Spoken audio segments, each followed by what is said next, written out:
இந்த கண்டன ஆர்ப்பாட்டத்தை தலைமை தாங்கி நடத்தி கொண்டிருக்கக்கூடிய மாவட்ட தலைவர் வழக்கறிஞர் சண்முகநாதன் அவர்களே, இந்த நிகழ்ச்சி ஏற்பாடு செய்த பாலப்பாடி தெற்கு ஒன்றிய தலைவர் நெப்போலியன் அவர்களே, மாவட்ட பொதுச் செயலாளர்கள் MK குமார் அவர்களே, ராஜா அவர்களே, அயோத்தி ராமச்சந்திரன் அவர்களே, ராஜேந்திரன் அவர்களே, முன்னாள் மாவட்ட தலைவர் அண்ணன் ஜெயானந்தன் அவர்களே, மாணிக்கம் அவர்களே மற்றும் வந்திருக்கக்கூடிய அனைத்து நிர்வாகிகளையும் வருகின்ற வரவேற்று இந்த கண்டன ஆர்ப்பாட்டம் எதற்காக இங்கே இருக்கக்கூடிய ஆங்காங்கே நின்று கேட்டுக்கொண்டிருக்கக்கூடிய பெரும்பான்மை சமுதாயத்திற்கு தெரியுமோ தெரியலையோ, ஆனால் இதையெல்லாம் தெரிந்து கொள்ளணும், நாம் தெரியப்படுத்தணும் அப்படிங்கிறதுக்காக தான் நாம் இந்த கண்டன ஆர்ப்பாட்டத்தை நடத்துகிறோம்.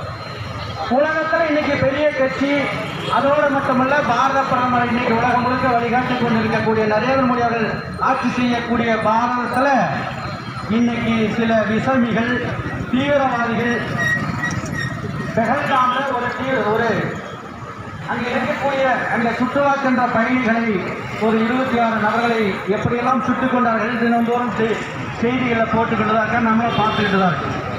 தமிழகத்தில் இருக்கக்கூடிய ஊடகங்கள் அதை தெரியப்படுத்திக்கிறோம். ஆனால் வாட்ஸ்அப் மூலமாக ஃபேஸ்புக் மூலமாக என்னெல்லாம் எப்படியெல்லாம் கொண்டார்கள் என்று நம்ம பார்த்து தெரிந்து கொண்டிருப்போம்.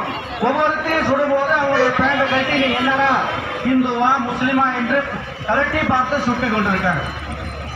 இங்க இருக்கக்கூடிய தமிழகத்தில் ஆட்சி செய்யக்கூடிய திராவிட முன்னேற்ற கழகம் அவர்களுக்கு உறுதுணையாக இருக்கக்கூடிய புள்ளதிகளும் என்ன சொல்றாங்க, கொடுக்கக்கூடாது, அவர்கள் மேல் நடவடிக்கை எடுக்கக்கூடாது, அவர்களெல்லாம் நம்மளோட சகோதரத்தமாக பழகி வருகிறார்கள் என்று கூறுகின்றார்கள்.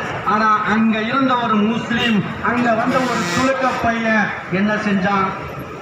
அங்க இருக்கிற துலுக்க பையன் வந்த இந்துவை, அங்க இருக்கக்கூடிய இந்துவை பேண்டை கட்டி